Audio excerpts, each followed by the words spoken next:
Hi there, welcome to a new video, and as you can see today it's a drawing video and we're talking about mini comic size and format.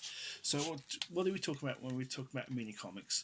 For me, a mini comic is something like this bad boy. This is Walter the Wizard. This is the green edition. So easy, little 8-page little comic there with a bit of fun. So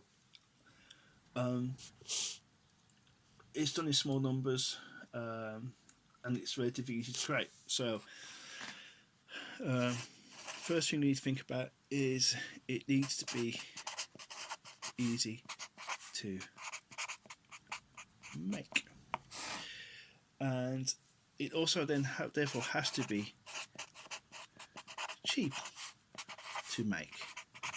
Now, a standard photocopy is only a penny a sheet, so well, it's a penny a sheet after a certain number of copies.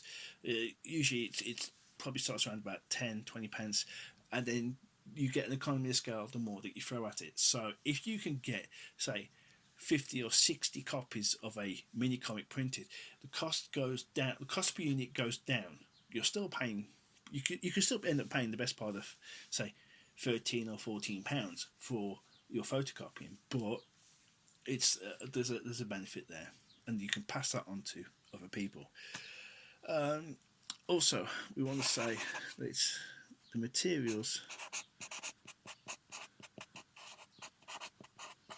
are easy to get. Now, here in Europe, we tend to use A4 size paper, which is this size. It's, I believe, slightly smaller than the American sort of standard paper size.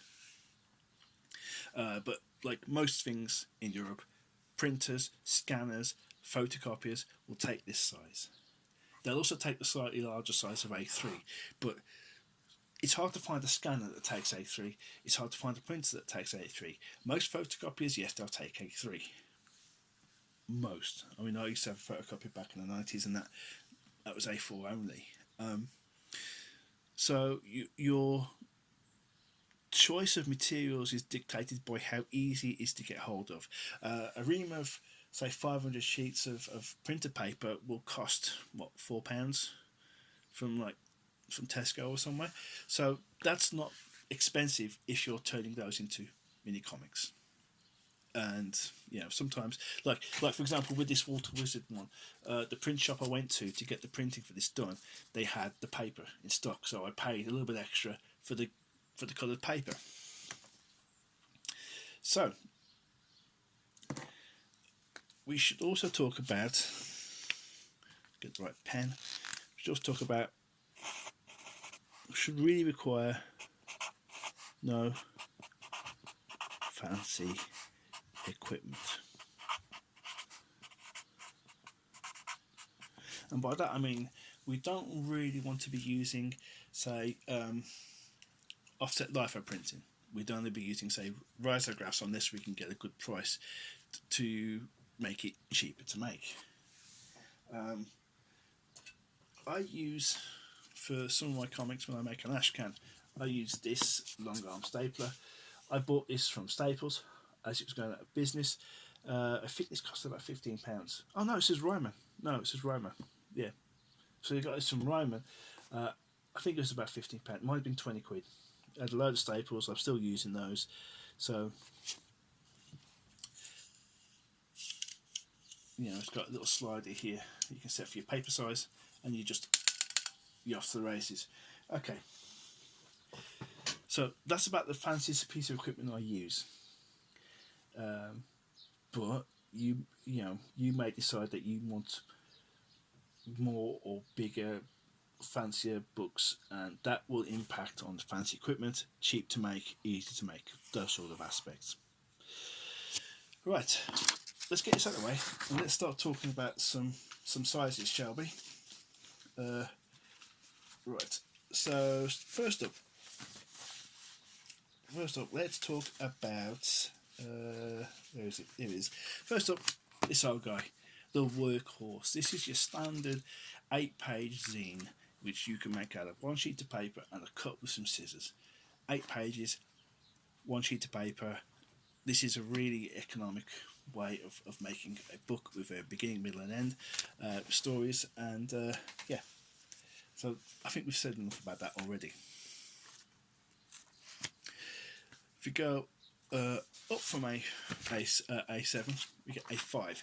Now this is just a sheet of A4 folded in half. Okay, so that's the thing about the A series of paper. As the page gets smaller, the number increases. As the page gets bigger, the page count, the size decreases.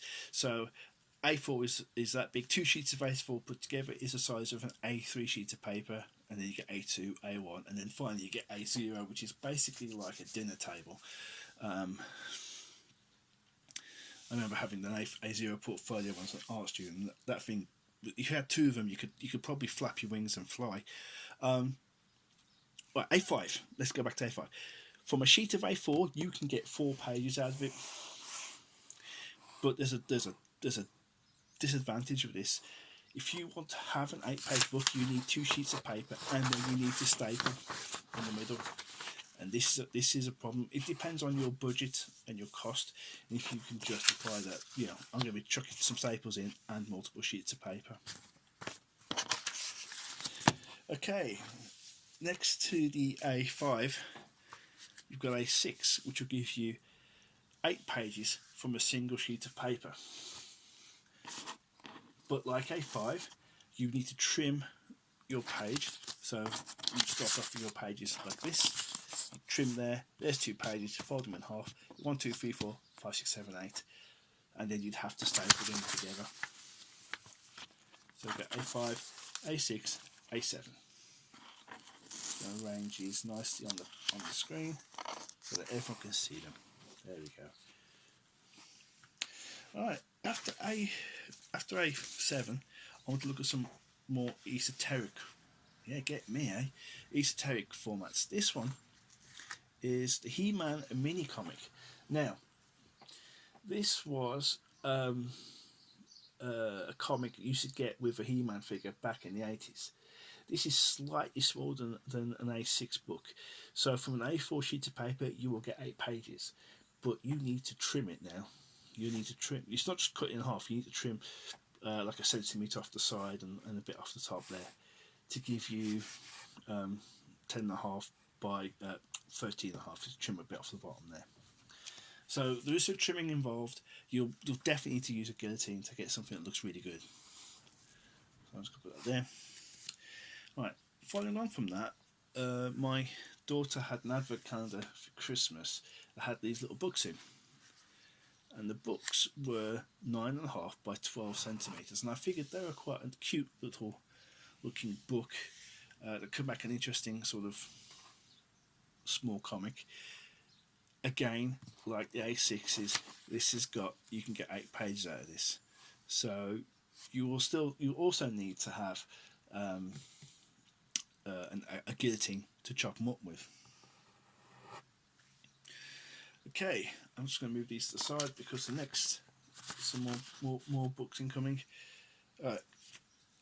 Next up is this one.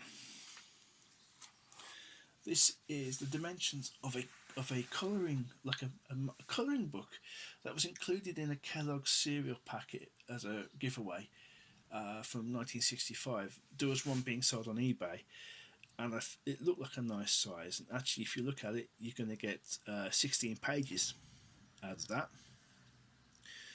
You can get 3 of these onto a sheet of A4. It's 6.5 centimetres tall. You get quite a bit of left over, but not enough to make a new page. So yes, you need to trim it, stick them together, and then I would trim the sides. That's quite a cute little size book, but I mean, you know, you could probably staple it and then maybe run a bit of glue down the side there, so you got like sort of this sort of thing going on. Yeah, so that's an aesthetic decision, but that's quite nice. That's an interesting little design there. Right, This is one that I've been experimenting with. I'm sharing it with you now. A bookmark is the format I'm calling it. This is 6 pages made from one sheet of paper. So this is very much like your A7 book. It's tall and long, so it really gears itself to either books about rockets or spaceships, or something that you want lots of panels going down. You know, maybe you've got a skydiving book and he's skydiving, he's checking his dive computer, whatever. But it's 6 pages. So 1, 2, 3, 4, 5, 6. One sheet of paper. It's pretty cool because it actually would serve a secondary function as a bookmark in a graphic novel. So, yeah, there we go. And finally, and I'm going to clear the decks to show this last one. Another format that I've been sort of experimenting with is what I'm calling a map fold book. This is tiny. It's just over 5 centimeters by 7.5 centimeters tall. But you get 23 pages out of this. So let's have a look. 1, 2, 3, 4, 5, 6, 7, 8, 9, 10, 11, 12, 13, 14, 15, 16, 17, 18, 19, 20, 21, 22, 23. And the great thing about this one is your page turns are still on the odd page. I mean, in all this numbering, my numbering was incorrect, but this is page 7. 8, 9, 10, 11, 12, 13, 14, 15, and so on. Now, this bit is not used by the book, so this is a perfect place to stick your brand in. You can put, URL, Instagram, YouTube, whatever you want on there, right? It's made from one sheet of paper. It's 23 pages, and the beauty of it is when you get to these sort of spreads, although the page is dictated by the fold, so you can put a nice little panel in there and a panel in there, or 2 panels or 3 panels, and we're automatically sort of reading it like pages. There's nothing to stop you from say that that's a page, and then we go here, and then here, and here. So this section, you can use your paneling to move your eye wherever you want on this page. You could treat this as a page and that as a page. There's lots of big scope for these sort of things. I'm thinking about the ideas of maybe we need sort of some kind of indicator to say, yes, at the end of the page, fold up, as opposed to, end of the page, I'm going to turn it over. No, it doesn't work. You have to sort of fold it up like this. So I'm going to be experimenting with this one. There's a zine fair coming up, I think it's April, and I'm probably going to make a bunch of these, a 23-page mini zine like this, and send them off to see what people make of them. I think that's going to be a fun little thing. 23 pages out of one sheet of A4 paper is crazy. So yeah, that concludes our thing. But before I finish, and before I finish this up, here's an interesting one. I found this in a bush shelter, just taped to the wall in a bush shelter, and of course I nabbed it. And this is, I think it's A6 size. Let's just confirm that. Yeah, that's A6 size. So this is A6, but this is basically an A7 zine made out of a sheet of A3 paper. So in this case, whoever was making this zine had access to at least an A3 copy and some paper.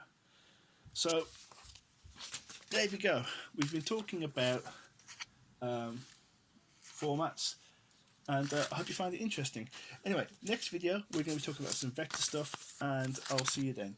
As usual, like, comment, share, and subscribe, and all that good stuff, and we'll see you in the next video.